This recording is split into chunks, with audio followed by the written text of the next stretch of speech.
Halo, selamat pagi, saudara-saudara. Halo. Selamat pagi, Pak. Selamat Pagi, Pak. Pagi, Pak. Suara saya bisa ditangkap dengan jelas? Ya, Bisa, Pak. Bisa sangat jelas. Iya, Pak, bisa. Cukup jelas. Bentar.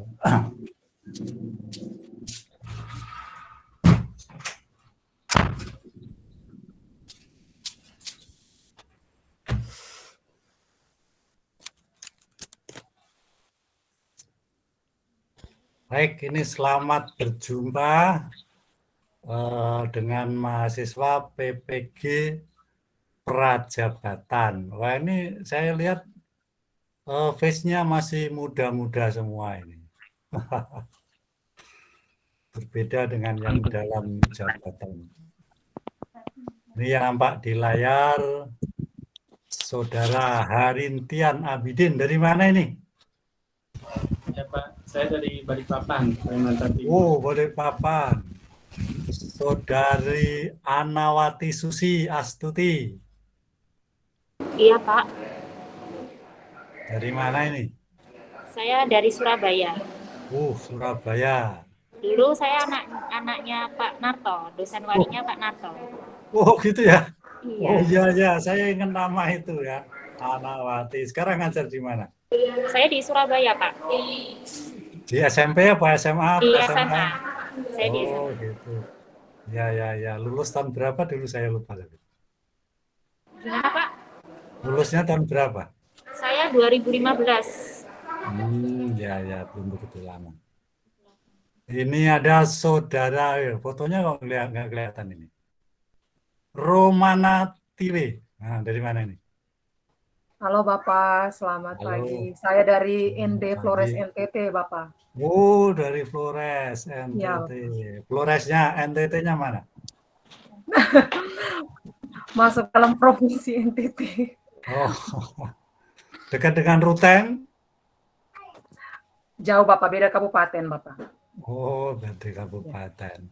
Ini saudari Dita Dewayani. Dari mana ini? Pak. Dari Klaten, Pak. Oh, Klaten, makanya bahasanya kok pakai inggih. Oh, akhirnya bahasa Jawa ya. Ini yang dari NTT, inggih itu artinya ya. Oh, gitu ya. Makasih, Pak. Ya.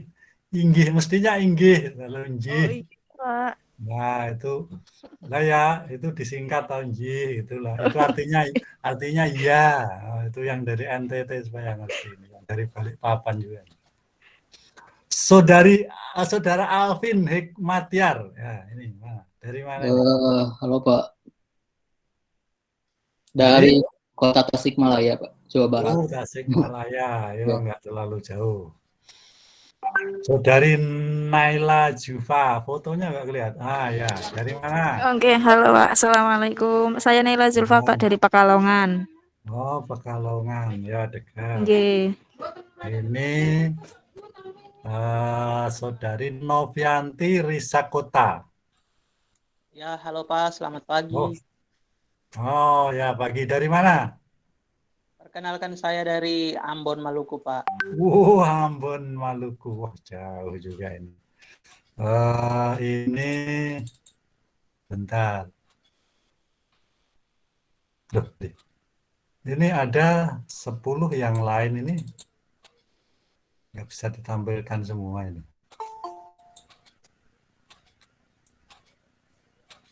Bentar.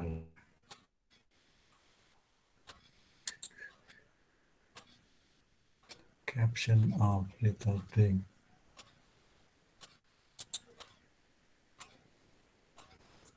Ini kok tidak semuanya nampak di layar. Ini ada 11 yang lain.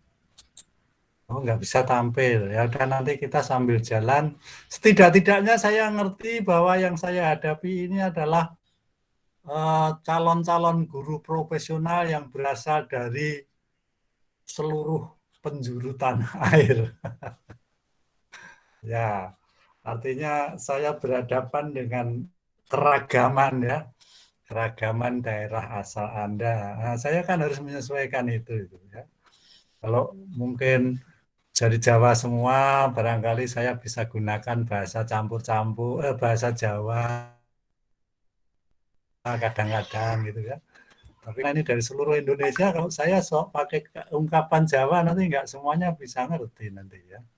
Oke, pesan awal yang ingin saya sampaikan, ikuti kegiatan PPG ini dengan semangat ya.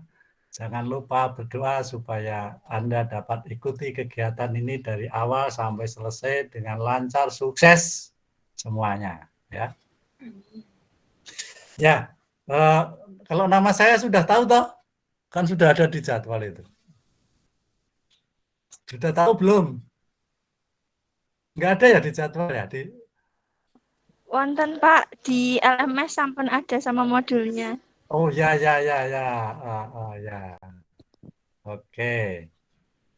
Nah, seperti apa yang terjadwal, pertemuan kali ini adalah pendalaman materi ya. Pendalaman materi.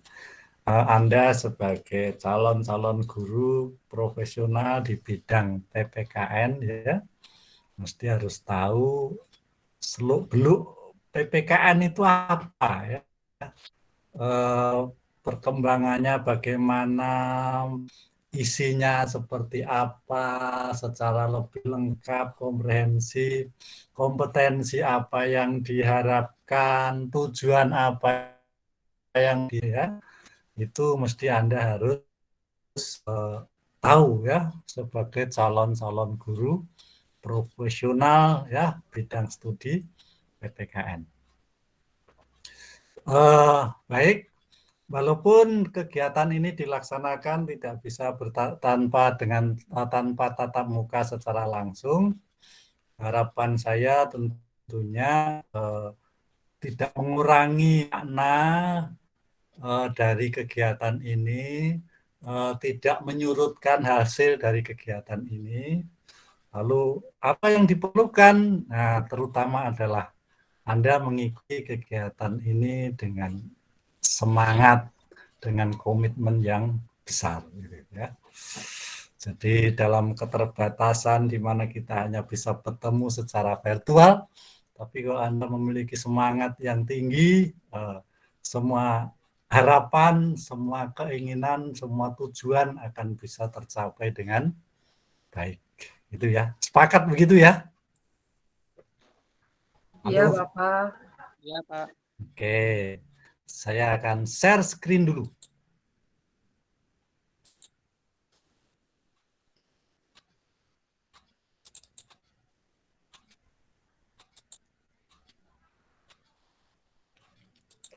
Sudah bisa dilihat?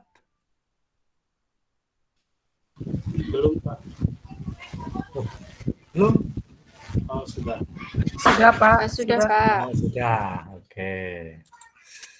Ya, jadi materi bahasan kita adalah konsep dasar keilmuan kewarganegaraan ya. Jadi intinya kita ini akan bicara mengenai apa sih sebenarnya ilmu kewarganegaraan itu ya.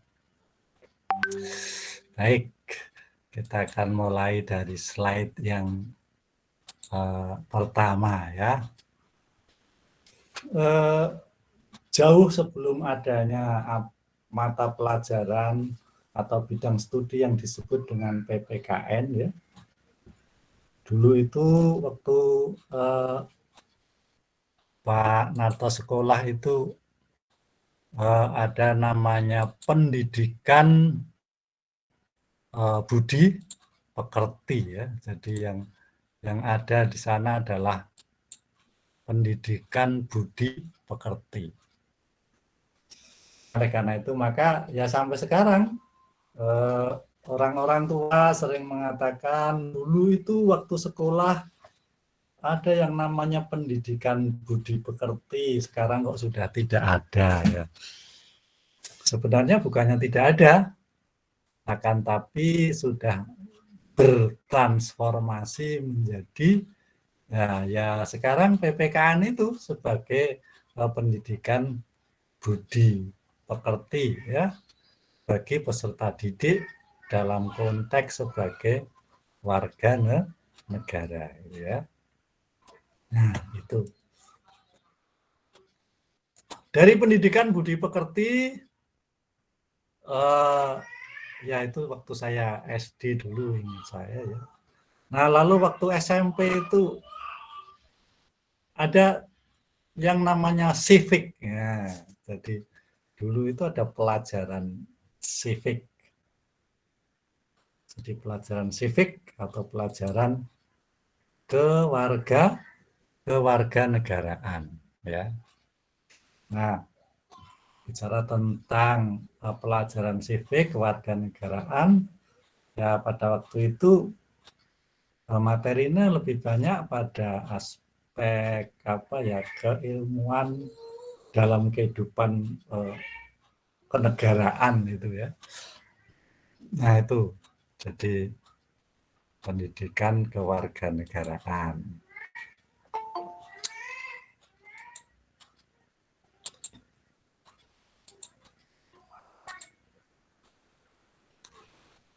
Lalu saya ingat sekali saya menempuh pelajaran civic atau pendidikan kewarganegaraan. Lalu adik kelas saya itu waktu itu sudah mengalami pergantian kurikulum ya. Itu sekitar tahun 75, 76 ya. Ya muncul kurikulum 75 ya. Nah, saya belum terkena kurikulum itu waktu sekolah SMP, lalu ada adik kelas saya sudah mulai dengan kurikulum itu. Sebutannya ya yang mereka tempuh pada waktu itu bukan lagi kewarganegaraan, akan tapi adalah PMPKN ya. Jadi pendidikan moral Pancasila dan kewarganegaraan ya. Yang merupakan pendidikan nilai atau pendidikan moral ya. Jadi dari kewarganegaraan bertransformasi menjadi pendidikan moral Pancasila dan kewarganegaraan. Nah, kemudian bertransformasi lagi menjadi yang namanya PPKN ya, pendidikan Pancasila dan kewarganegaraan ya, seperti yang sekarang ini ditempuh oleh anak-anak sekolah ya, yaitu pendidikan Pancasila dan kewarganegaraan atau PPKN.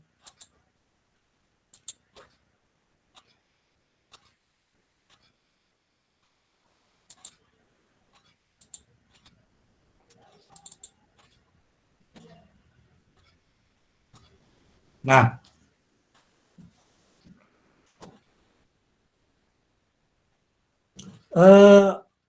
apa yang diharapkan dari yang namanya pendidikan Pancasila dan kewarganegaraan itu, ya, jadi kompetensi yang mau diwujudkan sesungguhnya adalah apa yang disebut sebagai civic knowledge, ya. Jadi ingin mewujudkan civic knowledge. Knowledge itu kan artinya pengetahuan ya. Jadi pengetahuan kewarganegaraan ya. Lalu juga ingin mewujudkan civic skill ya, civic skill. Atau keterampilan kewarganegaraan ya. Keterampilan kewarganegaraan.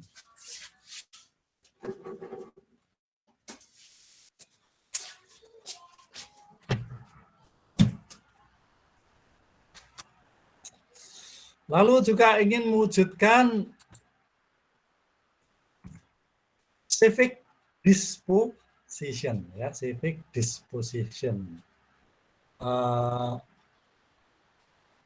Apa ya maknanya sama dengan sikap itu ya, sikap kewarganegaraan. Ya. Jadi ada 3 hal yang ingin diwujudkan melalui pendidikan Pancasila itu.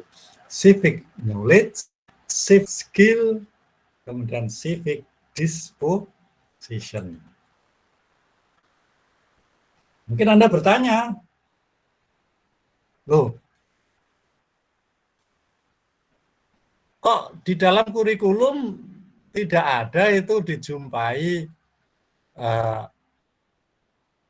istilah-istilah semacam itu ya. Jawabannya ada ya. Jadi kalau dikaitkan dengan kurikulumnya apa yang disebutkan tadi itu sangat relevan dengan kompetensi yang terdapat di dalam kurikulum, gitu. Anda sudah biasa berkutat dengan kurikulum ya, sebagai pengajar kan sudah beken dengan kurikulum PPKN ya. Nah di sana itu kan ada kompetensi inti ya, jadi ada kompetensi inti di dalam kurikulum. Yang ada di sana adalah kompetensi pengetahuan ya, kompetensi pengetahuan.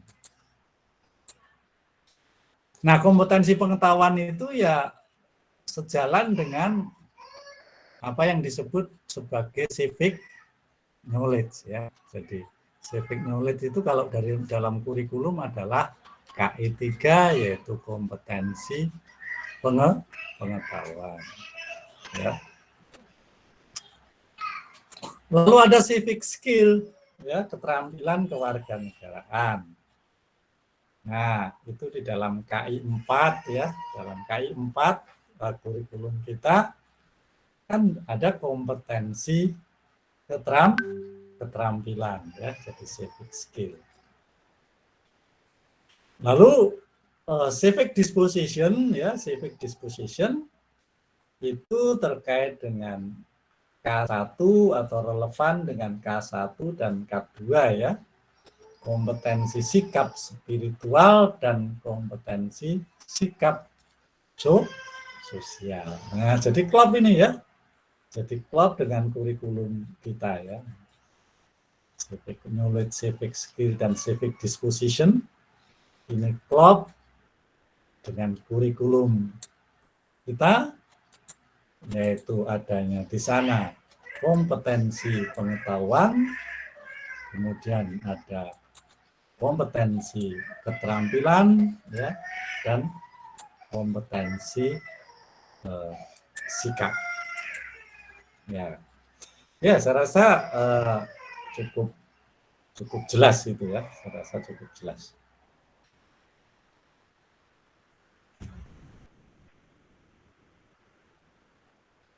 Nah, itu terkait dengan kompetensi yang diharapkan.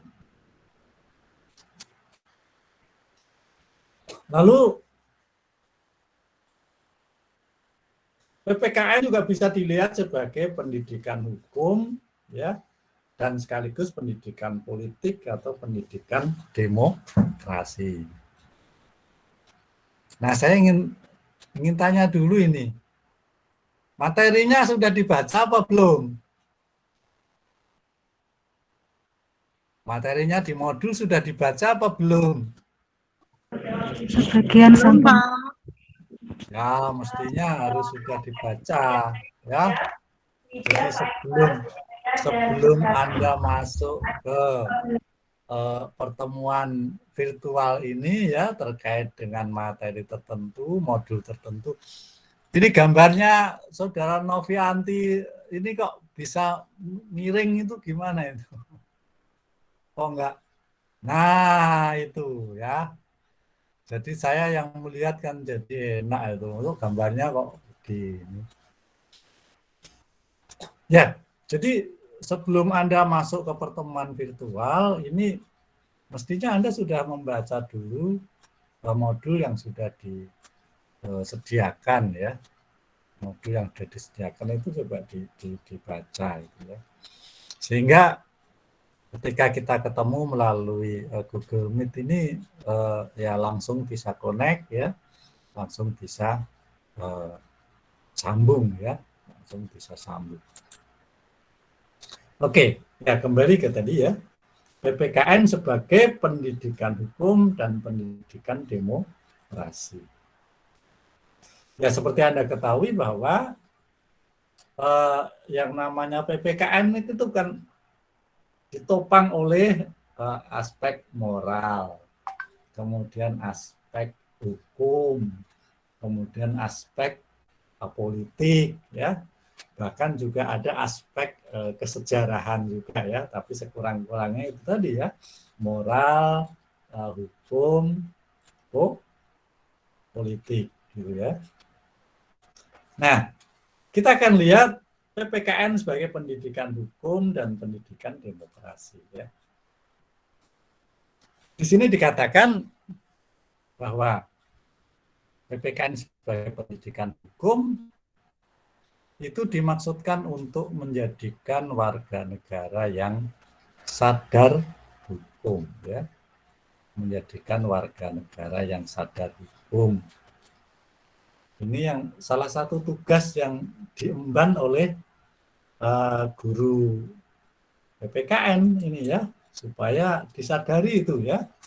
Salah satu tugas yang Anda emban itu adalah menjadikan siswa-siswa menjadi warga negara yang sadar hukum.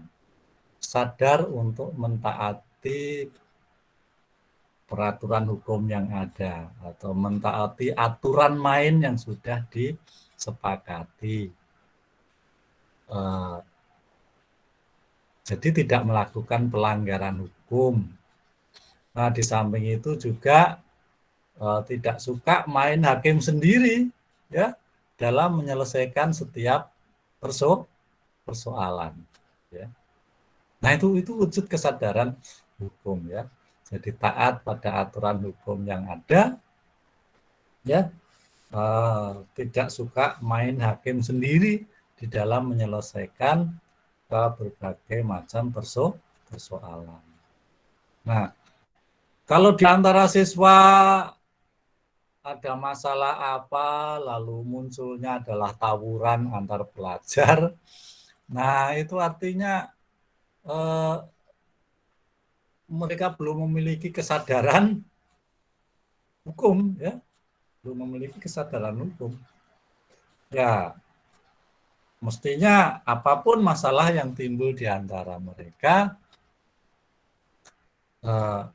itu harus diselesaikan sesuai dengan aturan hukum yang ada, aturan main yang berlaku, ya, dan bukan diselesaikan melalui penggunaan cara kekerasan, tindakan main hakim sendiri, ya seperti terjadinya tawuran antar pelajar misalkan, ya. Nah ini supaya Anda tahu ya, ketika Anda mengajar PPKN, ya, coba selalu berikan di sana sentuhan-sentuhan moral ya, sentuhan-sentuhan emosional ya, untuk menjadikan mereka itu sadar hukum ya, menjadikan mereka sadar hukum. Ya.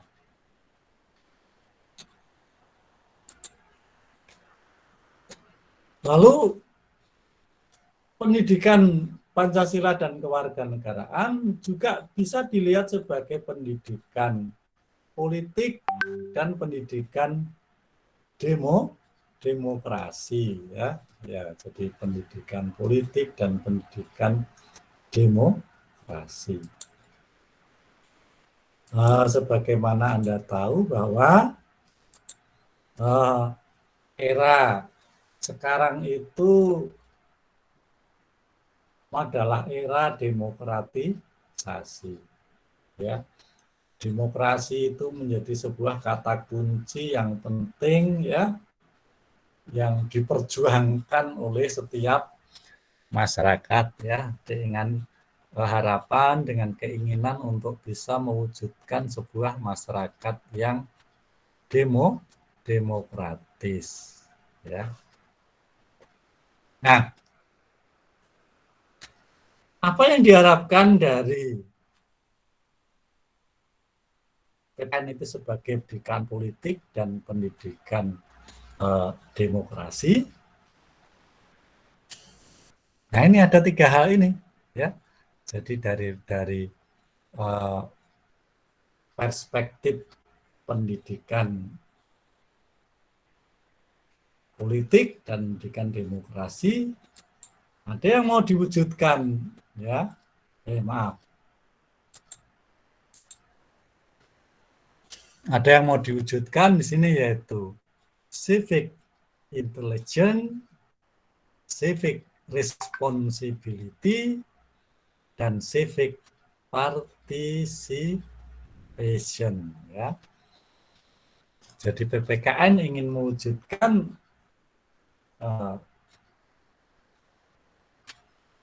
kecerdasan warga negara, ya, menjadikan warga negara yang cerdas, ya. Lalu civic responsibility ini artinya menjadikan warga negara yang apa? Kalau civic responsibility itu menjadikan warga negara yang bagaimana? Ayo coba direspon. Tanggung jawab. Bapak Nah, tanggung jawab. civic responsibility itu menjadi warga negara yang bertanggung jawab, ya. Nah, wujud dari tanggung jawab di situ adalah mereka memiliki kesadaran akan hak dan kewajiban sebagai warga negara, ya. Nah, kesadaran akan hak dan kewajiban sebagai warga negara, itulah perwujudan dari civic responsibility.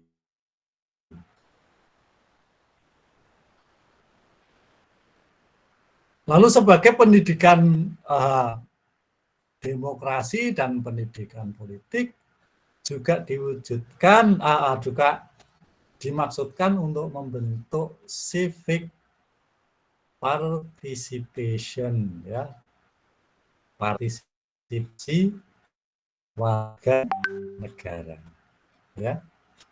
Jadi partisipasi politik, ya, partisipasi politik itu yang akan diwujudkan.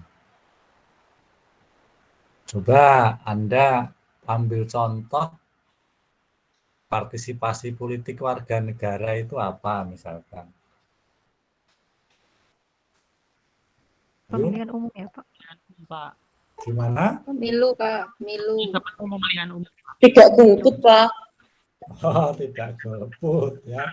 Jadi ikut menggunakan hak pilih dalam pemilihan umum, ya, misalnya. Gitu. Jadi yang namanya ikut pemilu itu memang hak, ya, itu memang hak. Kalau bicara hak itu bisa digunakan dan boleh juga tidak. Akan tapi yang perlu dicatat, yang perlu diingat, sebagai perwujudan warga negara yang baik, ya, hak pilih dalam pemilu itu mesti digunakan dan jangan menjadi golongan putih atau golput, ya. Ketika seseorang menjadi golput itu kan sama saja menyerahkan perjalanan 5 tahun ke depan itu kepada orang yang tidak jelas entah siapa itu, ya. Jadi seolah-olah sudahlah masa bodoh 5 tahun ke depan itu mau jadi seperti apa. Ya, ini kan golput itu kan berarti seperti itu. Nah, ini bukan sebagai citra dari warga negara yang baik, ya. Itu tidak mencitrakan sebagai warga negara yang baik. Ya, jadi menggunakan hak pilih di dalam pemilihan umum, ya. Yang lain lagi misalnya apa? Partisipasi warga negara itu. Apa? Membayar pajak. Oke, sadar membayar pajak ya ketika sudah punya kewajiban untuk itu. Coba sebentar.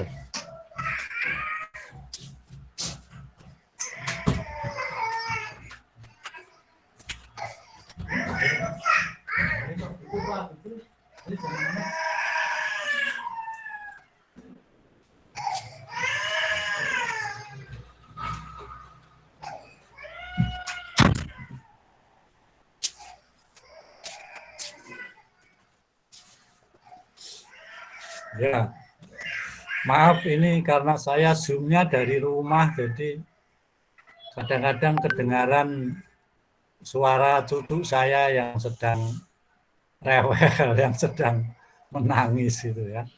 Harap maklum ya. Ya, oke. Tadi sampai pada civic participation atau warga negara yang berpartisipasi ya. Ya, itu ketika kita melihat PPKN itu sebagai pendidikan politik dan pendidikan demokrasi ya.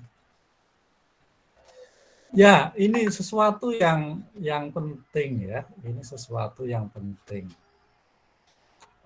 Terlebih lagi ketika dikaitkan dengan era seperti sekarang ya, era di mana media komunikasi, media informasi itu sudah sangat canggih ya, orang bebas untuk ngomong apa saja di media sosial.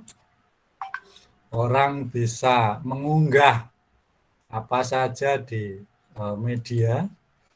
Nah, ini lebih mengingatkan kita akan pentingnya membangun warga negara yang cerdas, yang bertanggung jawab, yang memiliki partisipasi untuk mewujudkan keadaan yang baik. Ya. Nah, mengapa saya katakan seperti itu ya? Ketika kita tahu berita-berita bohong atau hoax itu berseliweran di media sosial ya. Nah, di situ menunjukkan bahwa banyak warga yang belum memiliki rasa tanggung jawab ya. Belum memiliki rasa tanggung jawab dalam kehidupan berbangsa, bermasyarakat, bernegara. Lebih khusus lagi, ya belum memiliki tanggung jawab dalam bermedia sosial. Ini menjadi satu catatan yang penting ya. Karena apa? Karena ketika itu tidak bisa diatur dengan baik, ketika itu tidak bisa diatur dengan baik, itu bisa menjadi benih terjadinya perpecahan ya, benih terjadinya disintegrasi, benih terjadinya permusuhan di dalam masyarakat. Seringkali kejadiannya itu sebenarnya kejadian yang biasa, kejadian yang kecil. Akan tapi karena media sosial memblow up dengan luar biasa, karena di balik itu ada tujuan-tujuan tertentu. Akhirnya persoalan yang kecil, persoalan yang sepele itu bisa menimbulkan kasus yang besar, menimbulkan kasus yang serius. Ya. Jadi ini yang nanti Anda sebagai guru perlu selalu menekankan kepada murid-murid ya. Gunakan media sosial itu secara bertanggung jawab. Nah, ungkapan yang sering kita dengar itu kan, saring dulu sebelum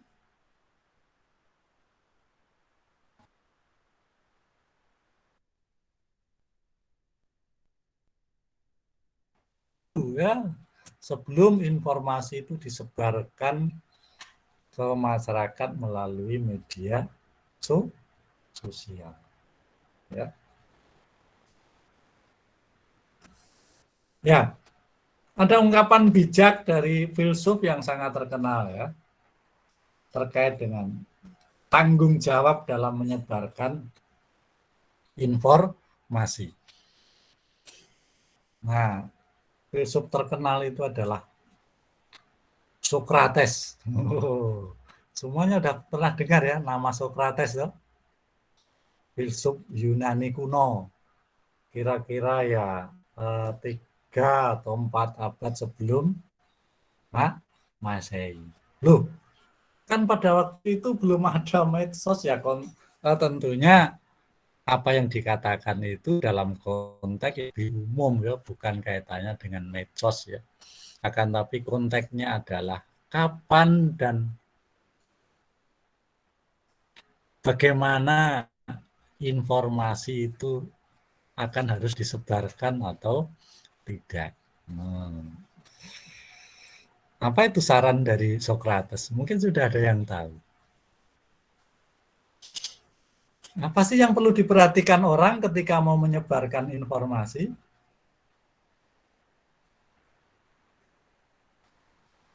Pertama, apa? Coba dipikirkan, dipertimbangkan. Apakah informasi itu benar? Nah, jadi menurut Sokrates, sebelum informasi itu diberikan ke orang-orang, coba dipastikan bahwa informasi itu benar. Nah, apakah kalau informasi yang benar lalu menjadi sesuatu yang bebas untuk di-share, untuk disebarluaskan? Belum cukup dengan itu. Belum cukup. Belum cukup. Apalagi yang perlu diperhatikan? Kebaikan, Pak. Nah, kebaikan ini. dari yang akan disebarkan. Baik, ya, baik untuk disebarkan. Ya, karena yang benar belum tentu baik, ya. Yang baik juga belum tentu benar, ya. Benar, baik, ya. Ketika saya pergi di satu tempat, misalkan di tempat rekreasi, ya. Ketika saya melihat ada kenalan saya, ya, bersama wanita, saya tahu itu bukan istrinya, ya, ya, tapi barangkali ya teman di kantor atau sahabat dalam konteks apa. Ya benar, memang saya lihat yang faktanya seperti itu. Tapi apakah baik lalu saya menyebarkan ke orang-orang itu, Pak, itu saya pernah lihat loh di tempat keramaian itu bareng perempuan, saya tahu persis istrinya. Apakah begitu? Ya itu sesuatu yang benar tapi bukan sesuatu yang baik untuk kemudian disebar luaskan, ya. Jadi itu. Apakah cukup sampai di situ? Apalagi?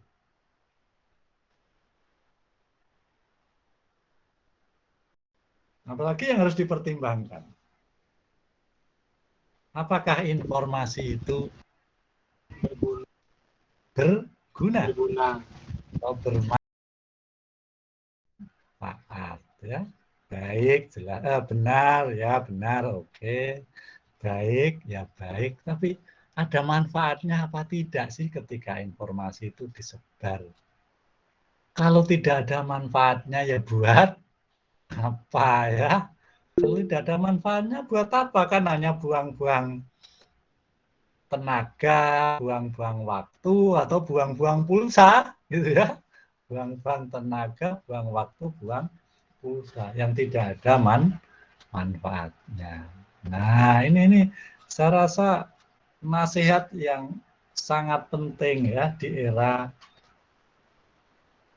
media sosial yang sudah makin canggih dalam rangka bagaimana menggunakan media sosial itu dengan baik untuk menunjukkan keberadaan sebagai warga negara, warga masyarakat yang bertanggung jawab.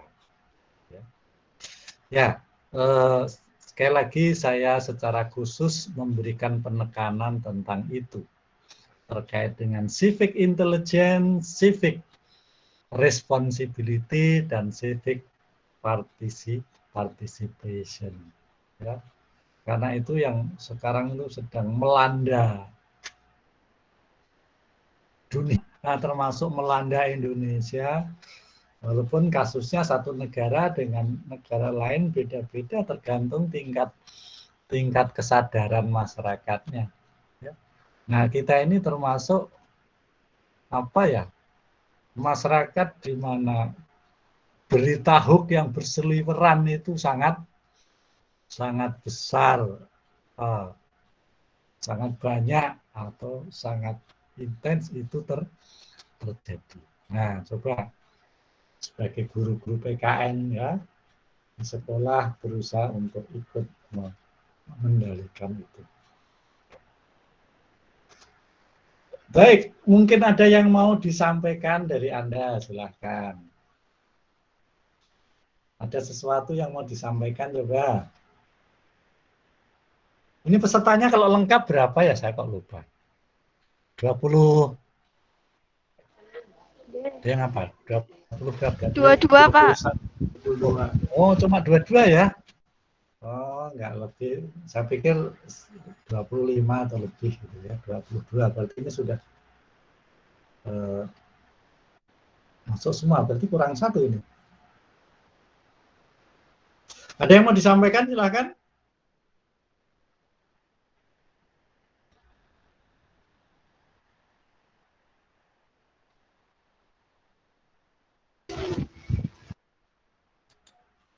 Belum ada? Belum ada, Pak. Belum ada, Pak. Nah, kalau belum ada ya kita lanjut dulu.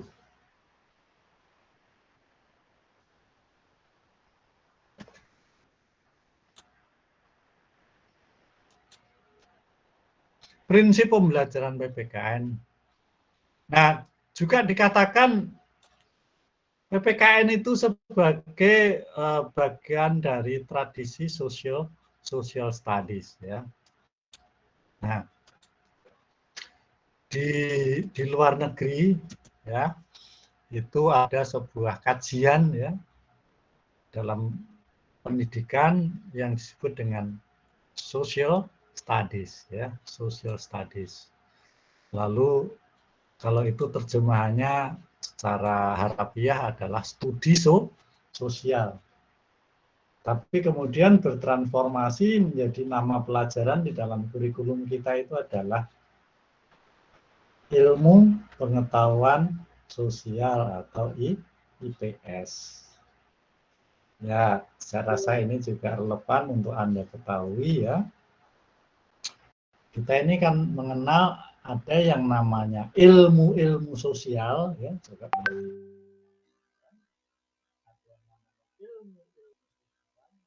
yang namanya ilmu pengetahuan sosial. Nah, kalau kita bicara ilmu sosial itu kan ada sosiologi, ada antropologi, ada ekonomi, ada ilmu politik, ya, ada geografi sosial, ada psikologi sosial. Nah, itu adalah ilmu sosial. yang masing-masing berdiri sendiri. Nah, lalu untuk kepentingan pembelajaran di sekolah, ya, untuk kepentingan pembelajaran di sekolah, itu ada sebuah konstruksi pembelajaran.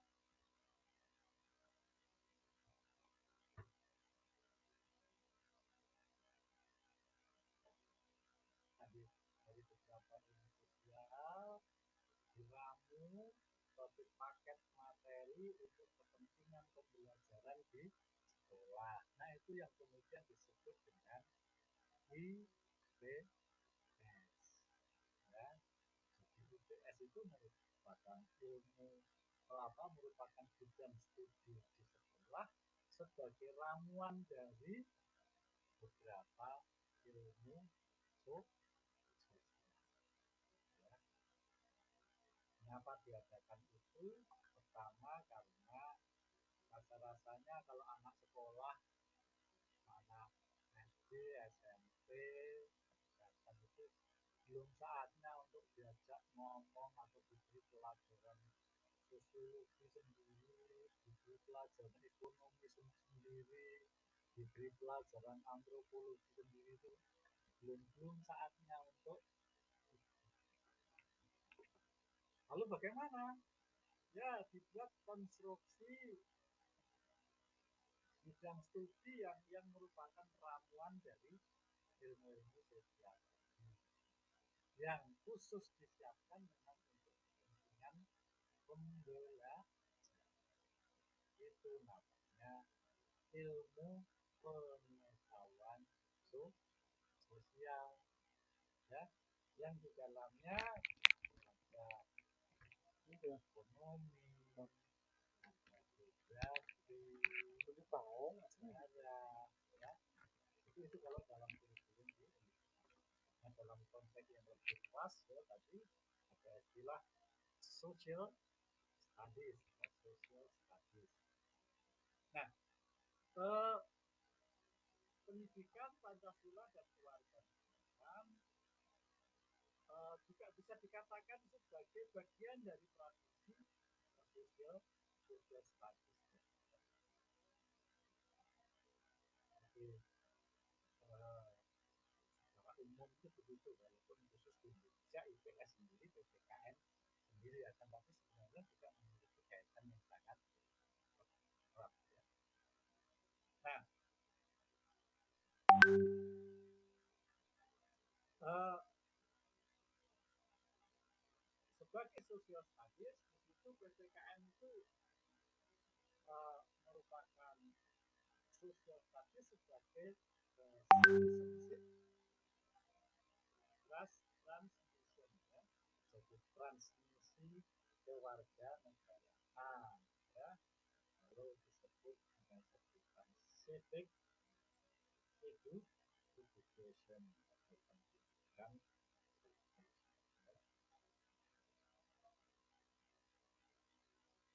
Nah, ini kalau bicara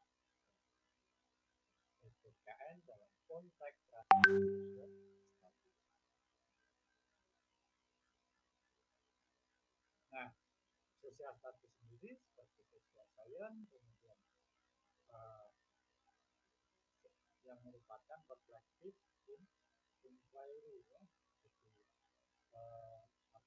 reflective inquiry itu satu pembelajaran inquiry yang bersifat reflektif, ya. Ya, nah itu kaitannya dengan social studies. Ini sekedar tambahan wawasan saja, tapi bagi Anda kan sebagai guru PPKN ini kan bukan studi yang terpisah dari ilmu pengetahuan sosial. Nah, satu hal yang juga perlu dicatat adalah bahwa pembelajaran PPKN ini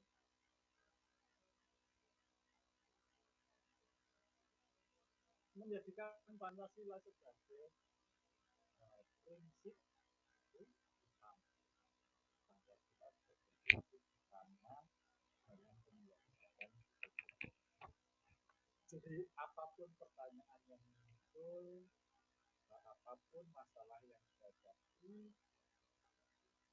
maka jawabannya, solusinya ya, tidak boleh lepas, tidak akan pernah lepas dari Pancasila.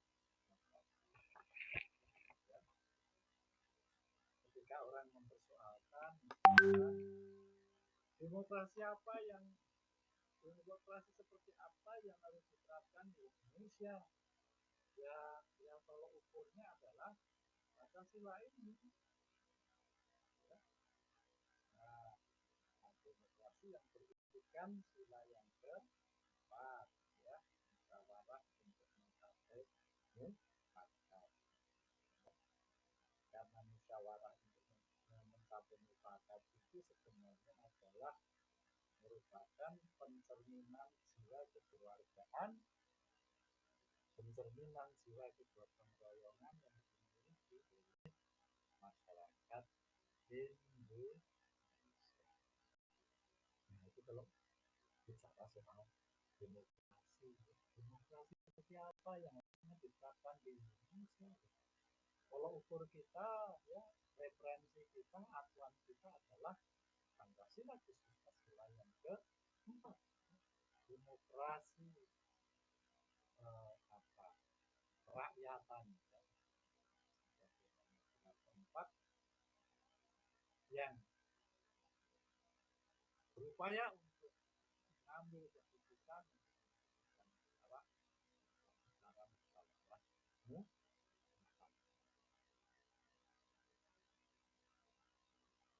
Ketika muncul pertanyaan hak asasi seperti apa yang seharusnya diterapkan di Indonesia, ya sama jawabannya. Asasi yang diterapkan di Indonesia mesti harus sejalan dengan Pancasila. Ya.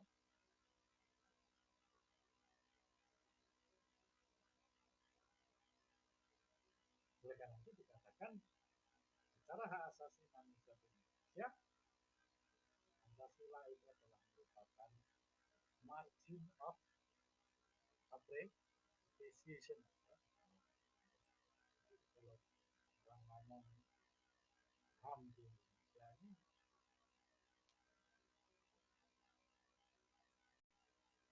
Pancasila itu merupakan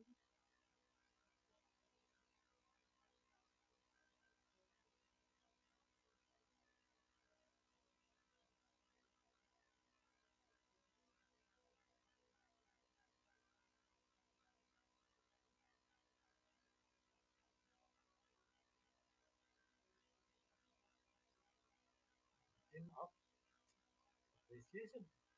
Ya. Jadi Pancasila menjadi batasan-batasan. Pancasila memberikan batasan-batasan mengenai HAM seperti apa yang sebaiknya atau selayaknya diterapkan di Indonesia. Nah, jadi istilahnya orang-orang HAM adalah Pancasila sebagai margin of appreciation, ya, dalam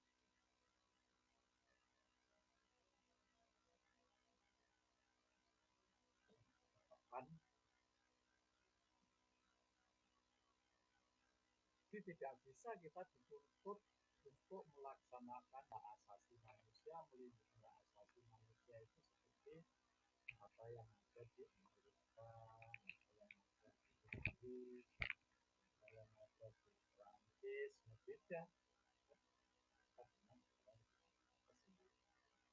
Karena itu maka ya HAM itu sifatnya tidak mutlak, tidak absolut. Ya. HAM itu memiliki sifat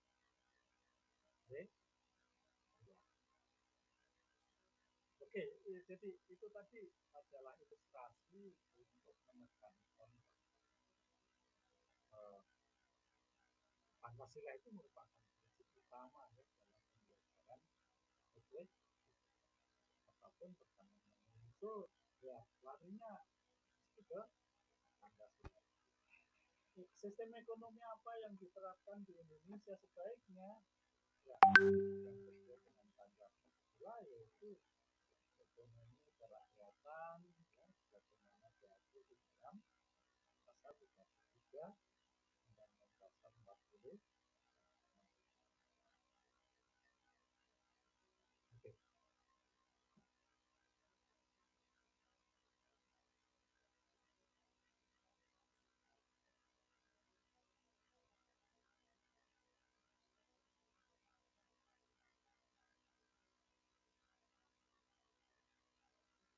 Nah, kita pernah mengalami pergeseran kurikulum, ya. Di sini dikatakan bahwa kurikulum 13 itu merupakan strategi penguatan dan penyempurnaan secara komprehensif terhadap mata pelajaran PPKN.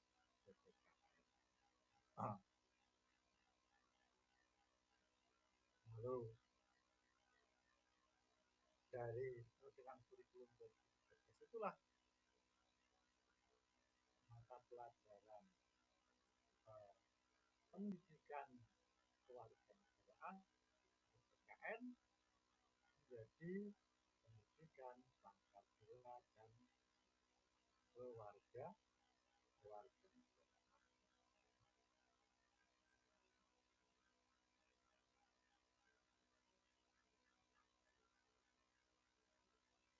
Nah, ini tentunya tidak lain adalah memberikan penekanan pada bagaimanapun posisi dari Pancasila itu di dalam membangun atau membentuk warga negara yang baik, ya. Jadi menempatkan Pancasila dalam posisi sentral sebagai pembentukan warga negara yang baik, ya. Kalau ada hal yang bisa ditekankan di sini,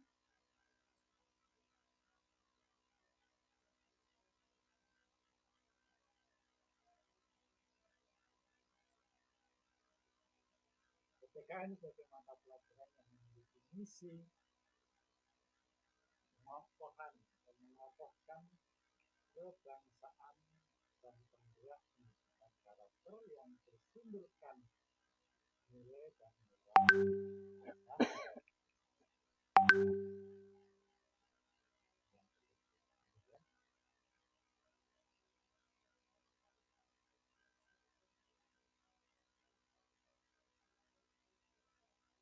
yang kemudian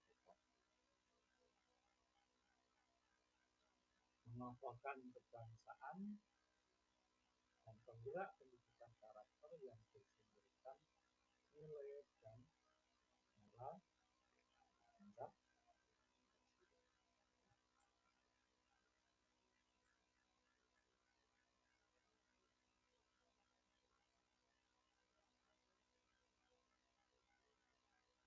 Ada yang mau ditanyakan barangkali? Saya mau izin bertanya, Pak. Boleh, Pak? Siapa ini? Titi, Pak, saya. Oh, Titi. Ya, Titi Indriani. Dari mana itu? Dari Brebes, Pak. Oh, Brebes. Ya, kemarin saya Saya Brebes. Ya, gimana? ya, saya ingin bertanya, Pak. Ini kan terkait materi, Pak, materi Ya. PPKN terkait demokrasi. Begini, Pak, kita kan tahu bahwa demokrasi itu salah satu ciri khasnya itu adalah musyawarah. Dan apa namanya, ketika dalam pembelajaran yang berhubungan dengan demokrasi, kadang ada siswa yang tanya gini, Pak, kenapa kita menggunakan sistem pemilihan umum yaitu voting, bukan dengan menggunakan musyawarah. Padahal kita tahu bahwa sistem voting itu ciri dari negara liberal, dari yang saya tahu. Dan ketika saya mencoba menjawab, Pak, jadi jawaban saya ini, kalau misalkan dilakukan dengan musyawarah, kemungkinan akan sangat sulit. Nggak mungkin jika satu negara bakal berkumpul di satu tempat untuk musyawarah atau mungkin dalam satu kabupaten akan mengadakan musyawarah itu. Nah, itu pasti akan memakan waktu dan kemungkinan itu lama untuk menemukan titik temu.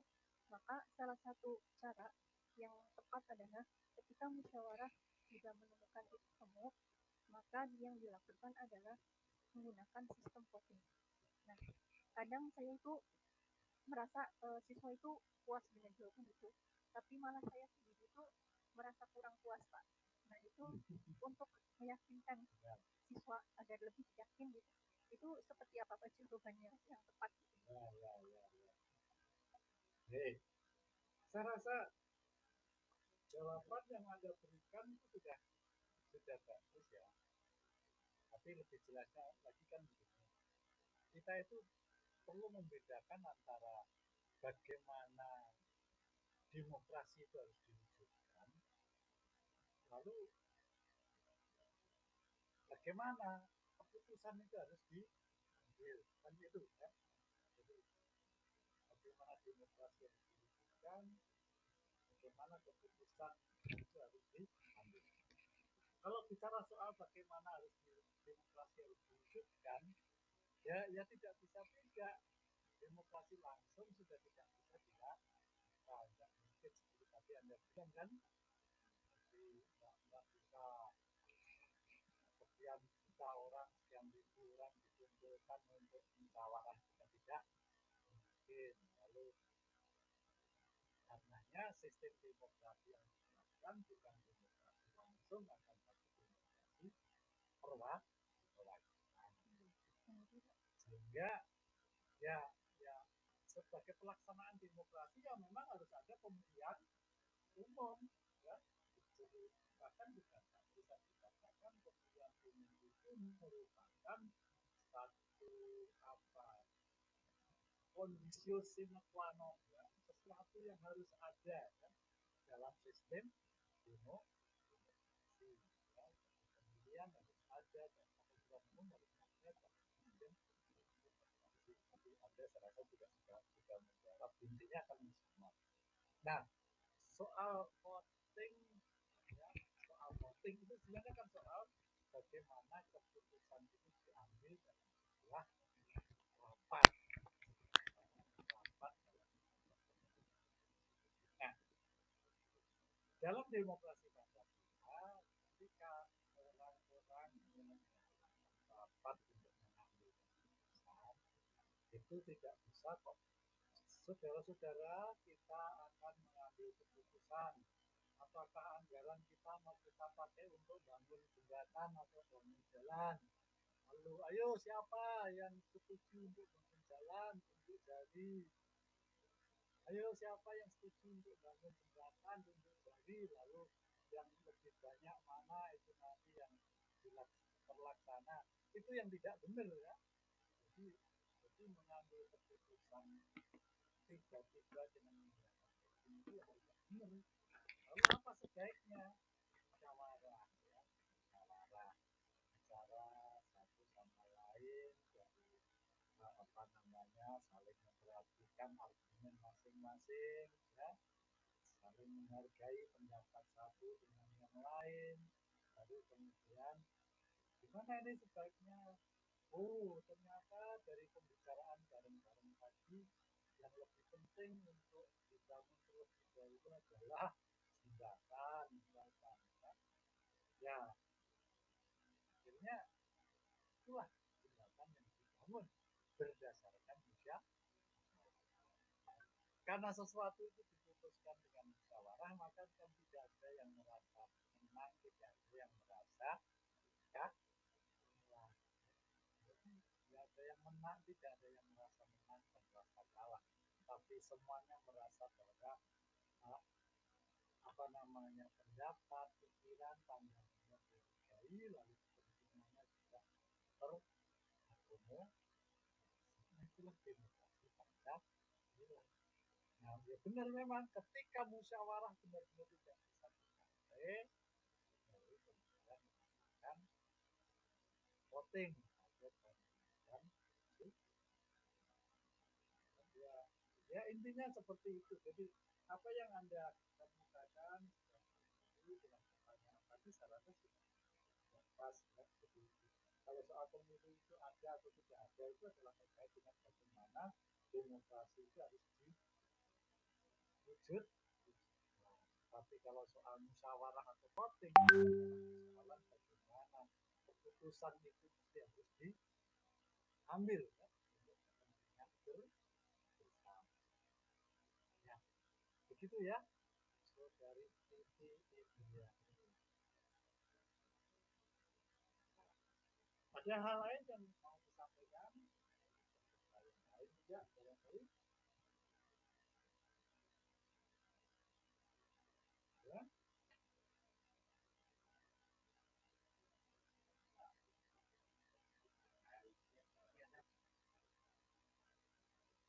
Halo.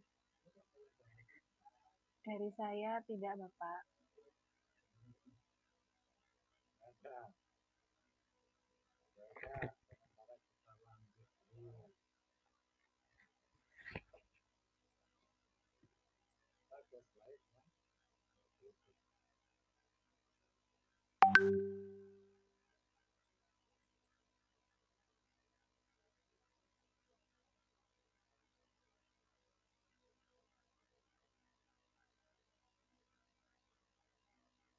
Coba silakan ini dibaca dan disampaikan.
Ya, jadi pengembangan kompetensi dasar dan kompetensi inti ya, itu merupakan pengintegrasian ya, kompetensi beserta secara utuh ya. Ya, saya rasa ini apa namanya sekedar penegasan saja ya. Lalu mengembangkan dan menerapkan berbagai model pembelajaran yang sesuai dengan karakteristik PPKN secara holistik itu dalam rangka meningkatkan kualitas belajar dan pembelajaran yang berorientasi pada pengembangan karakter peserta. Nah, jadi ini yang ditekankan adalah model ya pembelajaran yang sesuai dengan karakteristik PPKN.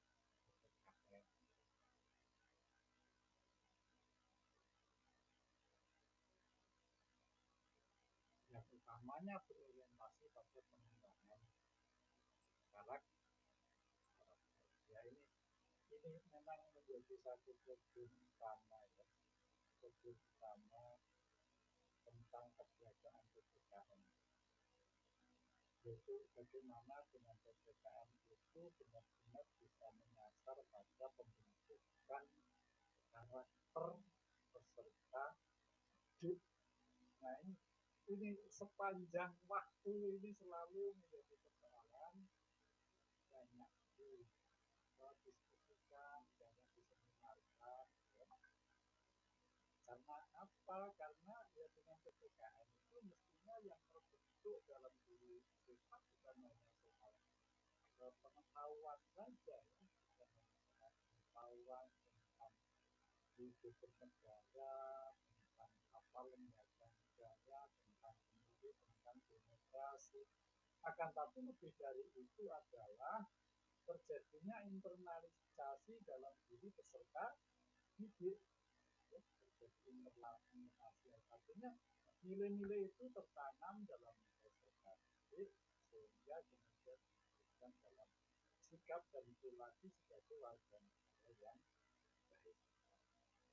Nah, di situ diperlukan apa model pembelajaran tertentu yang lebih cocok, yang lebih sesuai. Jadi mengajar PPKN itu yang mestinya tidak hanya setiap hari ceramah terus menyampaikan materi yang itu. Nah, coba saya ingin mengajak Anda untuk sharing. Barangkali Anda punya pengalaman terbaik atau best practice apa terkait dengan bagaimana menjadikan peserta didik dalam PPKN itu bukan hanya menguasai pengetahuan, akan tapi juga ada sentuhan moral, sentuhan emosional yang mengubah perilaku mereka. Silahkan kalau ada yang punya pengalaman tentang itu bisa diceritakan. Ini saya dengar-dengar ini kan namanya Prajabatan, tapi ternyata juga sudah pada punya pengalaman mengajar ya. Betul.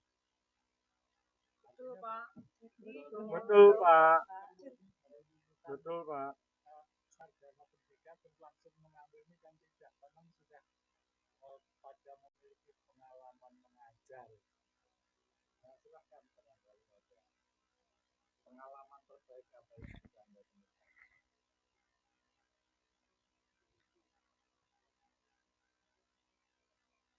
Ya?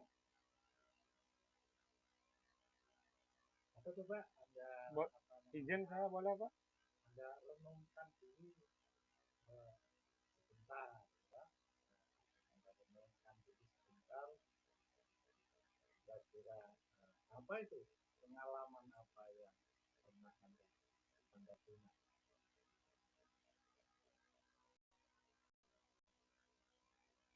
Boleh saya sharing, Pak? Oh ya, boleh. Baik, Pak, perkenalkan saya Wira dari Buleleng, Bali, Pak. Jadi kebetulan sekolah kami adalah sekolah SMK Pusat Keunggulan, di mana seperti yang sudah kita ketahui di media massa, Pak Menteri sudah menyatakan bahwa tahun depan mulai ada kurikulum baru, Pak. Kurikulum baru, dan kami sebagai salah satu SMK sasaran uji cobanya sudah menerapkan kurikulumnya dan termasuk suaranya kok nggak jelas ya? Kurikulum baru, Pak.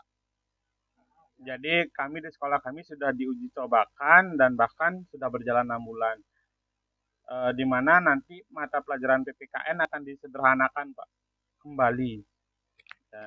Jika dulu mungkin banyak sekali, cuma setelah kami jalani ternyata tidak sesederhana yang direncanakan pusat kurikulum, Pak.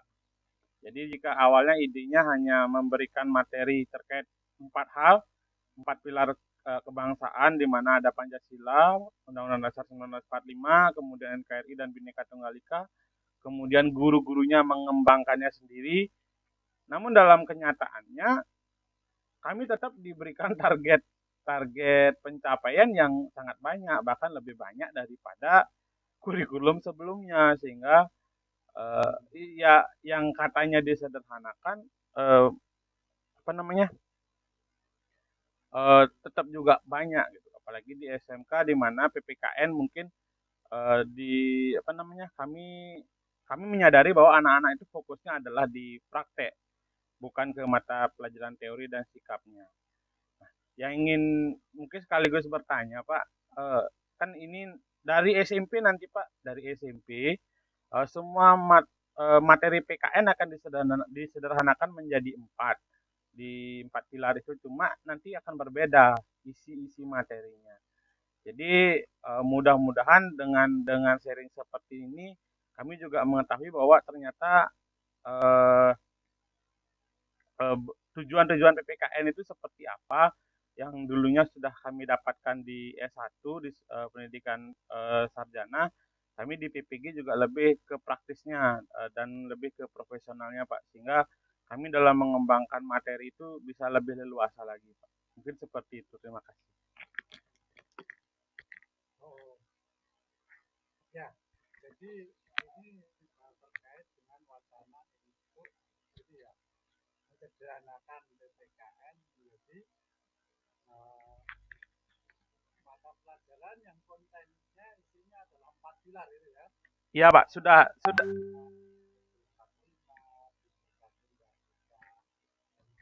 NKRI. Ya, begini ya.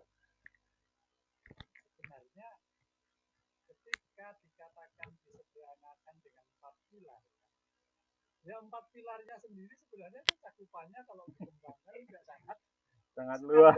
gitu ya. Jadi 4 pilar itu kalau dikembangkan juga sangat luas yang barangkali tidak jauh bedanya dengan apa yang sudah berlangsung sekarang ya. Hanya mungkin itu lebih diarahkan lebih menyadarkan akan ada yang 4 pilar yang belum menjadi orientasi pokok dalam pembelajaran PPKN. Tapi kalau secara materi ya saya pikir 4 pilar itu cakupannya juga sangat Luas. sangat luas gitu ya. Karena itu ya mungkin dari soal perumusan tujuan apa tidak akan menjadi jauh berbeda juga tidak tapi ya itu kan apa ya sebatas tapi mungkin dikira sudah dilakukan uji coba gitu ya. Tapi Sudah Pak. Tagihannya juga tetap banyak. Kami sudah menjalankan 6 bulan Pak.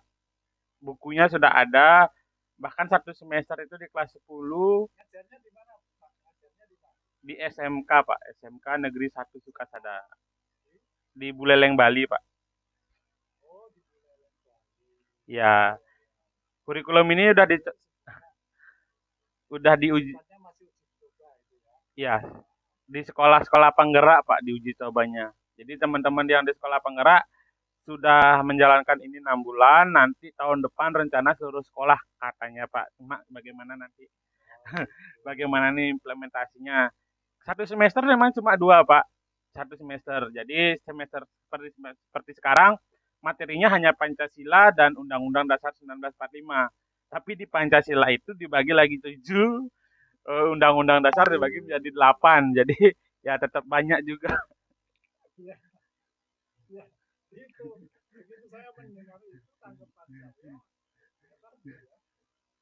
ketika seolah-olah disederhanakan mengarahkan 4 pilar. Oh, tapi konten dari 4 pilar itu juga sangat luas. Nah, karena itu masih merupakan uji coba, saya juga belum bisa berkomentar banyak. Ya, saya rasa okelah selama uji coba itu sambil dicermati kira-kira ada persoalan-persoalan apa yang ada di dalamnya sehingga ke depan itu bisa menjadi masukan yang bermanfaat gitu ya. Ya, jadi sekali lagi ini sifatnya masih uji coba juga saya belum bisa banyak berkomentar kecuali tadi ya itu 4 pilar itu pun cakupannya sebenarnya juga sangat luas. Itu ya Pak Ira Saputra. Iya Pak, terima kasih Pak. Oke. Satu lagi mungkin ada yang lain yang mau sharing berbagi pengalaman mengajar barangkali. Ya kalau tidak ada, begini yang saya ingin sampaikan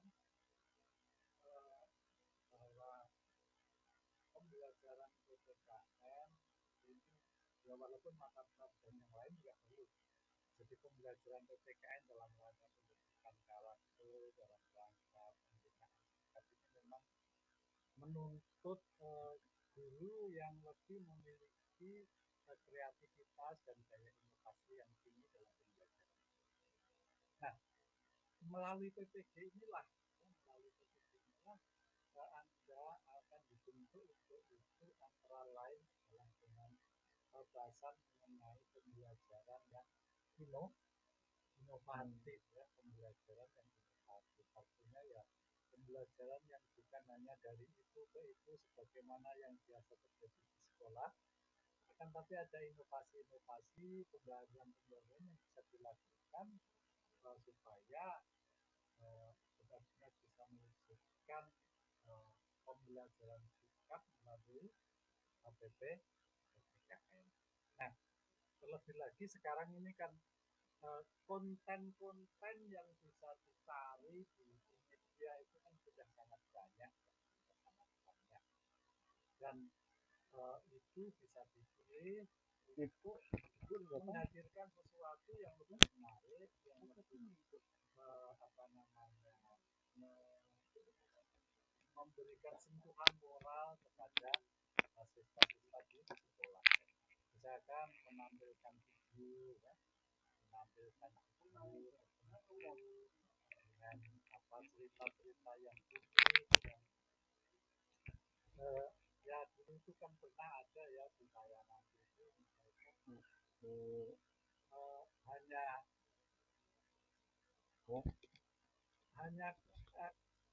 hanya dengan cerita kumbang yang terpisah dari induknya ya, hanya dengan cerita kumbang yang terpisah dari induknya itu pun bisa menjadi sebuah video yang ketika orang menonton itu bisa meneteskan air mata. Ini loh yang begitu-begitu itu sentuhan emosional, sentuhan karakter kan sebenarnya ketika Anda menayangkan sesuatu di depan siswa itu mereka benar-benar tersentuh, apalagi kemudian sampai meneteskan air mata. Itu berarti Anda sudah berapa itu? Lebih dari 60% berhasil di dalam Anda mengajar. Anda harus membuat sendiri juga tidak. Bisa mengkreasikan dari apa yang sudah di browsing di internet. Saya dulu juga pernah punya video ya. Ini sifatnya agak ideologis memang, agak ideologis. Video yang pelakunya itu kuda. Jadi video itu pelakunya jadi ada cerita, tapi pelakunya itu kuda. Ketika itu ditayangkan, ketika menonton menayangkan itu, rasanya perasaan ini benar-benar tersentuh dengan pesan-pesan yang disampaikan di situ. Jadi dalam bahasa Jawa itu terenyuh ya. Jadi hati kita itu bisa terenyuh hanya dengan melihat video, bahkan pelakunya aja bukan manusia, tapi pelakunya. Oke. Nah yang beginian ini yang luar biasa. Bahkan mungkin bisa dari berita yang pernah ditayangkan di TV, lalu kan bisa dicari di YouTube juga ya, pernah ditayangkan di TV, untuk perasaan bisa dicari di YouTube, dihadirkan di kelas untuk siswa menanggapi dan sebagainya ya. Nah ini wujud dari inovasi kreativitas pembelajaran. Kemudian juga ada seperti metode permainan ya yang bisa menjadikan mereka tertarik dengan pembelajaran dan sebagainya. Gitu. Lalu satu hal lagi yang juga merisaukan itu ya, terkait dengan pembinaan karakter adalah ketika pembelajaran harus berlangsung secara daring. Ketika pembelajaran harus berlangsung secara daring.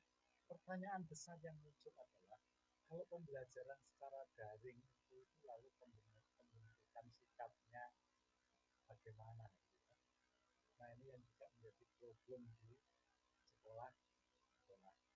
Ya mudah-mudahan itu tidak berlangsung terlalu lama ya. Kalau itu berlangsung terlalu lama juga menjadi menjadi pemikiran tersendiri ya. Karena membentuk sikap itu kan perlu kedekatan emosional kan ya.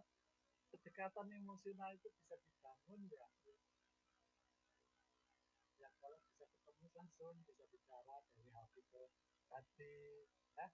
Ketika seorang guru bisa menepuk-nepuk pundak siswanya sambil menyarankan tentang apa ya, ketika seorang guru bisa merangkul siswanya sambil membisikkan kata-kata bijak apa yang perlu diteladani oleh siswa gitu. Yang begituan itu kan penting itu ya. Tapi dengan pembelajaran daring ini yang menjadikan ada tantangan tersendiri di dalam hal pembentukan sikap ya. Tapi oke lah, mudah-mudahan ini pandemi segera berlalu dan pembelajaran bisa terjadi secara normal ya seperti waktu. Oke, sementara kita lanjut dulu. Lalu penilaian ya, mengembangkan dan menerapkan model penilaian proses ya. Pembelajaran dan metode kepesertaan yang mengintegrasikan sikap kewarganegaraan, pengetahuan kewarganegaraan, keterampilan kewarganegaraan dalam wadah, tanggung jawab dan partisipasi kewarganegaraan.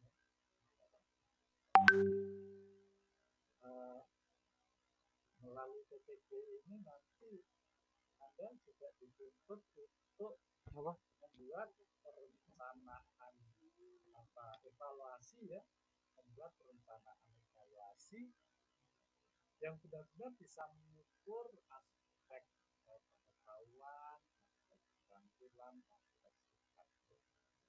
Benar-benar bisa mengukur aspek civic knowledge, civic skill, dan civic disposition. Ya, siap-siap saja ya, siap-siap saja. Nanti Anda akan harus mengerjakan tugas-tugas yang seperti itu. Ya, jangan heran kan Anda ini kan mau dibentuk jadi guru yang profesional ya, guru yang profesional. Sehingga nanti selesainya PPG kalau Anda sudah lulus ya harus berubah itu kan, harus berubah. Jangan kembali seperti nyanyian Dian Piscesa, aku masih seperti yang dulu. Repot begitu ya. Habis PPG kembali ke sekolah malah aku masih seperti yang dulu. Nah ini namanya belum ada perubahan, belum ada kemajuan. Berubah ya, berubah ke arah yang lebih inovatif ya dalam berbagai hal terkait dengan pembelajaran ya, dengan materinya, ya,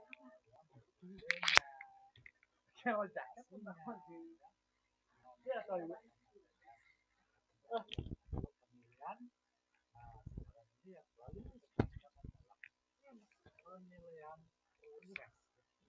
proses yang bisa mengintegrasikan asesmen dalam dalam hal pengetahuan, sikap dan keterampilan.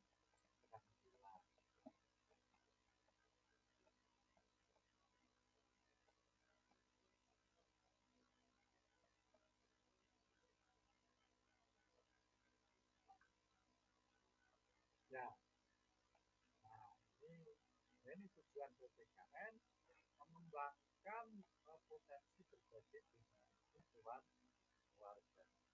Nah,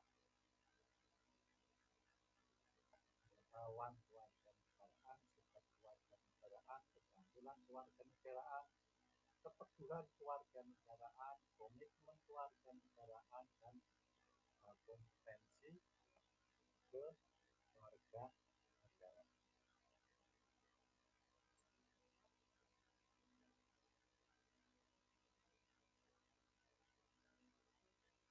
Civic knowledge, civic skill, civic disposition. Nah, saya pikir ini tadi sudah ya. Ini tadi sudah berkali-kali kita singgung. Nah, sekarang metode ya. Metode pembelajaran PPKN. Nah, pada prinsipnya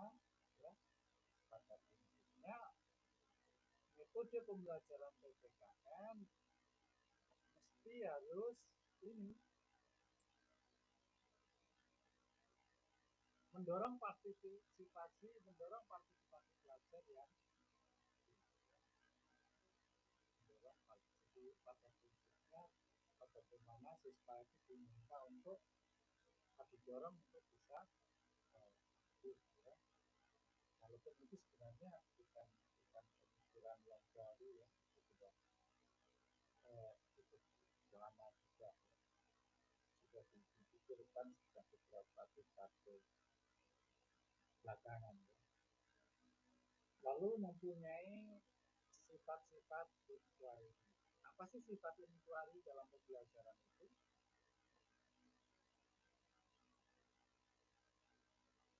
Apa yang dimaksudkan sifat inquiry dalam pembelajaran itu?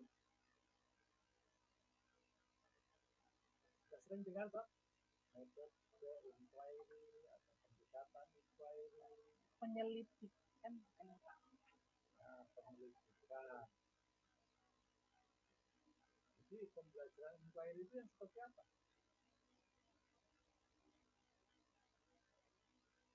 Jadi pembelajaran yang mengarahkan siswa untuk memperoleh pengetahuan melalui mereka Penelitian atau penyelidikan sendiri. Jadi bukan pengetahuan yang diberikan oleh guru semuanya gitu tidak.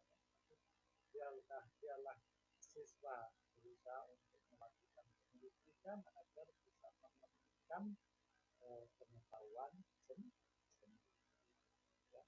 Nah, penyelidikan itu bisa dilakukan dengan berbagai macam cara ya. Sekarang itu bisa browsing di internet, ya, kita bisa membaca atau bisa melihat kejadian-kejadian yang ada di masyarakat. Ya. Nah, ini sangat sejalan dengan ini teori konstruktivisme di dalam belajar. Ya. Kayaknya sudah pernah disampaikan belum? Teori konstruktivisme. Sudah dulu Pak. Ada di waktu sekolah, waktu kuliah dulu saya rasa sudah ya. Jadi menurut paham konstruktivisme itu belajar itu yang baik belajar itu adalah mengkonstruksi pengetahuannya sendiri. Apa yang dia miliki itu sebenarnya adalah hasil konstruksi yang dibangun oleh orang itu sendiri ya, bukan sesuatu yang didesakkan atau dijalankan oleh orang lain kepada dirinya ya. Itu menurut paham konstruktivisme seperti itu.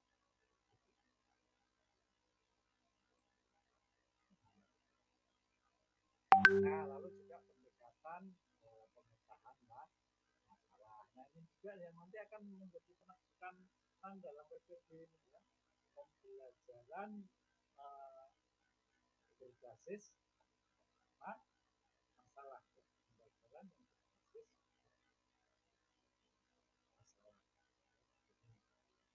masalah.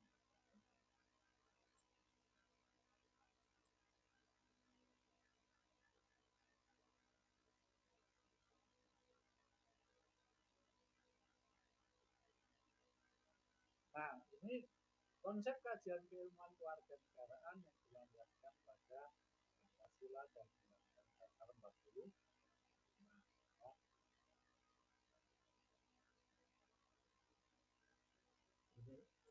Anda nanti bisa baca lebih lengkap di modul Anda, atau barangkali Anda bisa baca, ya, itu sudah lebih baca ya, di sebuah landasan konstitusional dalam kehidupan masyarakat negara, lima, lalu konsensi sejarah perjuangan bangsa, ya, jadi PKN juga kaitan dengan masalah sejarah perjuangan bangsa.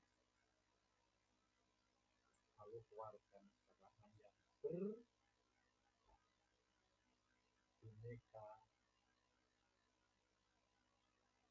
tunggal dan sebagainya.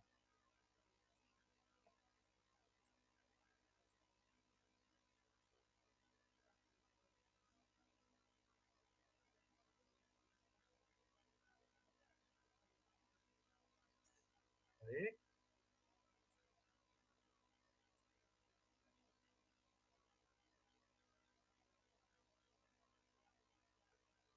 Nah, berbicara tentang kewarganegaraan, ini juga tidak bisa lepas dari adanya isu-isu kewarganegaraan yang muncul dalam masyarakat, ya. Apalagi sekarang ini yang di era teknologi komunikasi dan informasi yang sudah canggih, ya. Di era teknologi informasi dan komunikasi yang sudah canggih ini kan peristiwa yang terjadi di seluruh pelosok dunia dalam waktu singkat bisa diketahui oleh orang-orang dari belahan dunia yang lain. Nah, dalam situasi seperti itu, maka isu-isu yang muncul di dalam masyarakat itu juga makin banyak ragamnya, termasuk isu-isu yang terkait dengan hal kewarganegaraan.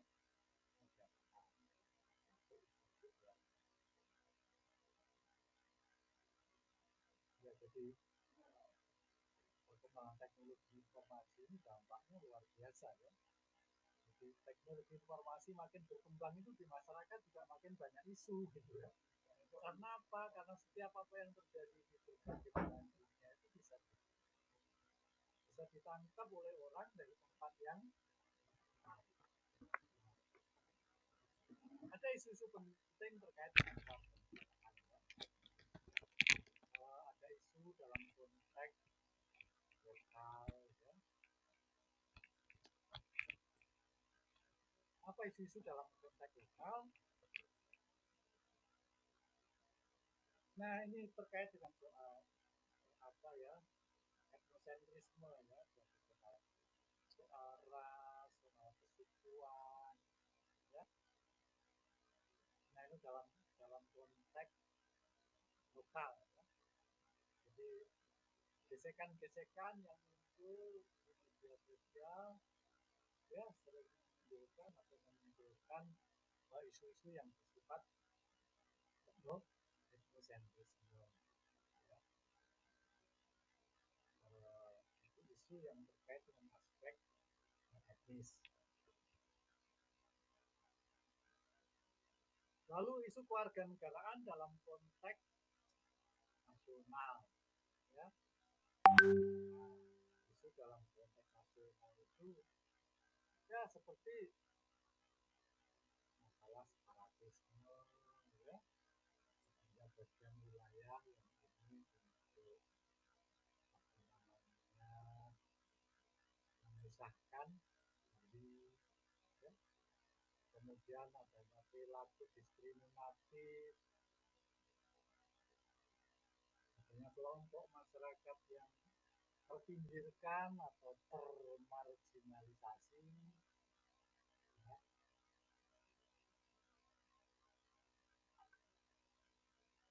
Nah, ini juga sering muncul. Sebut saja ketika ada perlakuan yang oleh pejabat terhadap warga masyarakat, ya, Nah, sekarang ini bagaimana perlakuan pejabat pemerintah, aparat negara, aparat keamanan dan sebagainya terhadap warga masyarakat itu riskan menjadi isu ya, riskan menjadi isu yang berkembang ya, melalui media sosial. Ya. Nah, dengan perlakuan yang diskriminatif yang membedakan satu sama lain, ya. Kelompok yang terpinggir merasa terpinggirkan tadi. Ya. Lalu ada isu kewarganegaraan yang konteksnya adalah konteks regional, ya. Konteksnya konteks regional. Nah, misalkan isu tentang berkembangnya paham radikalisme, ya. Itu berkembangnya paham radikalisme misalnya. Nah, ini seorang guru PKN di kelas dilakukan murid, ya, juga harus bersinggungan dengan persoalan-persoalan itu melalui barangkali pertanyaan-pertanyaan yang dilakukan oleh siswa. Karena sekarang siswa itu apa informasi yang dia serap kan juga sangat luas ya dari berbagai sumber. Kadang-kadang kan mereka lebih depend bermain di internet daripada dirinya ya. Jadi mereka itu kaya informasi. Dengan kekayaan informasi yang ada pada mereka, itu bisa muncul isu-isu yang dibawa dalam kelas yang harus direspon ya, yang harus ditanggapi oleh seorang guru. Ya. Lalu isu kewarganegaraan dalam konteks global, ya. Konflik kemanusiaan, misalkan ya, adanya pengungsi yang mendapatkan perlakuan yang tidak baik dari pemerintahnya, ya. Lalu masalah hubungan antar negara, ya. Ini juga bisa menjadi isu-isu dalam konteks kewarganegaraan. Ya, seperti sekarang ini sedang ada masalah Indonesia kaitannya dengan Cina, ya, terkait dengan tindakan Cina yang berusaha menghalang-halangi upaya Indonesia mengeksploitasi minyak dan kekayaan alam yang lain di laut di Selat Natuna yang menurut Indonesia ini kan merupakan bagian dari landas kontinen Indonesia, ya, ya, Indonesia, Cina,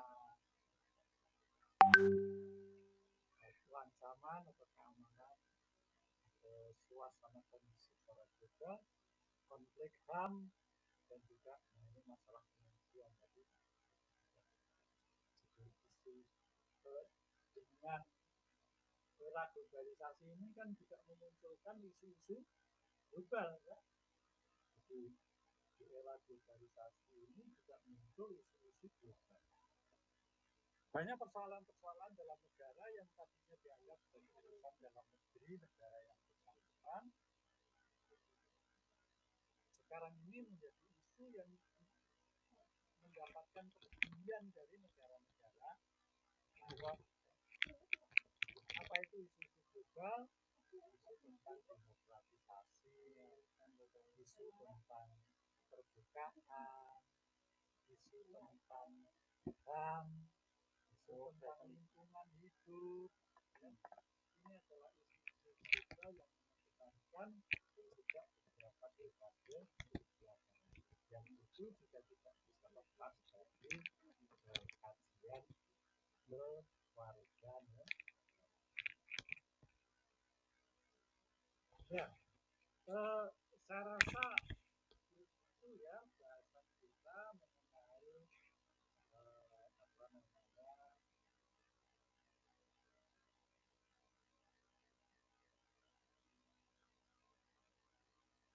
konsep dasar keilmuan keluarga masyarakat. Nah, lebih dari itu ya, selengkapnya silahkan nanti Anda baca nanti itu ya nanti materi pokoknya ya, kalau bisa lebih. Nah, sebelum diakhiri barangkali ada komentar. Dan ini ya, saudara-saudara, kajian pendalaman materi ini kan forum Zoom ini hanya merupakan sebagian ya dari alokasi waktu yang ada.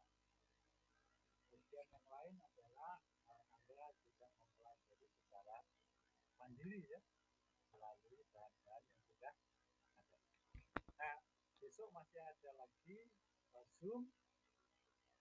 Kita akan mulai.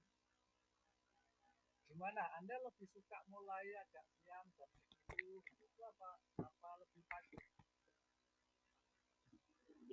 Lebih pagi, Pak. Kalau lebih pagi, kira-kira jam berapa? Jam 8? Iya, Pak. Jam 8 WIB, Pak. 8 nggak terlalu pagi ya? Tidak, Pak. Apalagi kalau yang di tengah kan sudah jam 9. Yang timur sudah jam 10. Gimana? Pak, Berarti mulai Pak mohon izin bertanya. Oh ya, siapa ini? Pak, Nurhalimah, Pak. Oh ya, ya Pak, kan. kalau semisal ini kan tanggal 6 sampai dengan 9 kalau nggak salah ini kan tes tahap 2 PPPK. Nah, semisal kalau kita izin itu boleh atau tidak ya? PPPK dulu. P3K. Tanggal berapa? 20? Hari Senin ini sampai dengan hari Kamis kalau nggak salah. Hari Senin ini sampai dengan hari Kamis. Nah, kalau soal begituan kok saya tidak bisa menjawab ya. Itu yang bisa menjawab adalah paling enggak koordinatornya itu gimana itu ya. Coba nanti saya komunikasikan dulu dengan koordinatornya. Ya, Siap. itu ya. Terima kasih, Pak. Besok kita ketemu lagi di sesi yang di hari yang kedua, sesi pendalaman materi. Terus begini, kita ini setiap saat butuh mengkomunikasikan sesuatu ya. Tadi itu saya sudah bincang-bincang dengan Bu Hani. Gimana sih kalau dibuat grup WA yang apa namanya isinya semua peserta itu yang 22 orang plus ya monggo siap mungkin pembimbing dosen pembimbing siapa yang masuk di situ. Kalau bagi saya sendiri itu kok merasa perlu ya saya harus kirimkan link Zoom, saya harus menginformasikan apa itu perlu. Tapi ya silahkan kalau Anda bentuk itu biar saya masuk jadi anggota. Nah, saya juga sempat kepikiran, jangan-jangan kalau ada grup WA yang ada dosen di situ lalu ada ngomong satu sama lain merasa agak sungkan, ya silakan ada bikin grup yang lain yang tidak ada dosen di dalamnya itu ya. Tapi saya sebagai dosen yang mengaku ini merasa perlu ada itu ya setiap saat saya mengkomunikasikan apa kadang-kadang janji untuk melakukan apa ternyata ada acara mendadak kita mundur sejam atau mundur setengah jam ini kalau ada grup itu kan gampang gitu. Izin, Pak. Artinya terserah kalau Anda sepakat. Izin, Pak. Tidak ya nggak apa-apa. Nah itu tadi yang saya pikirkan mungkin kalau ada grup dosennya ada di dalam agak merasa tidak enak ya, ya silahkan bikin grup lain yang dosennya tidak ada di dalam, yang hanya pakai untuk sarana berdiskusi, saling menanyakan apa. Izin Pak, Ya, untuk grup kami sudah ada kebetulan grup resmi untuk PPG Prajabatan PPKN sudah ada Pak. Bapak koordinator dan Ibu Hani sudah ada di sana juga. oh gitu. Nggih, jadi adminnya nih ke Bu Hani Pak. Jadi informasinya Adminnya Bu Hani. iya sudah Ibu. Jadi Nggih. saya tadi Eh, saya minta Bu Hani untuk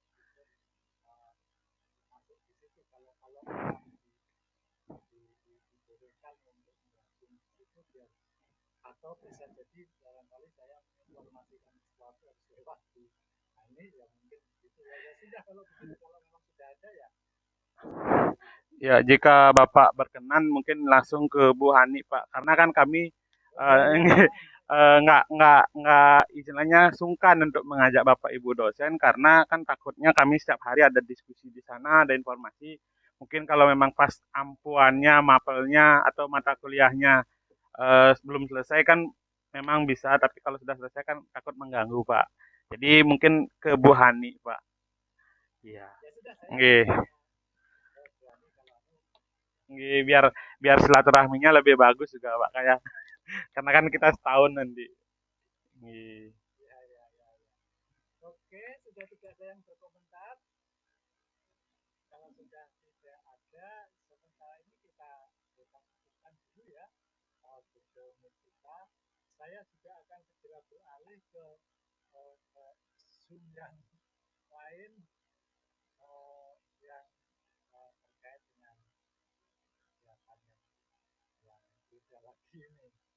Ya, setiap hari ini dari waktu ke waktu, dari jam ke jam, kadang-kadang ya berpindah-pindah dari satu Zoom atau Google Meet ke Google Meet yang lain. Baik, oke. Terima kasih atas perhatian Anda. Sampai ketemu besok jam berapa? Sampai ketemu besok jam 8 di IB. Ya, salam sehat dan tetap semangat. Ya. Terima kasih Bapak. Terima kasih Bapak. Terima kasih Pak. Terima kasih Pak Sunarto. Ya, sama-sama. Ini Google Meet-nya bisa saya tutup ya. Bisa Pak. Baik, Pak.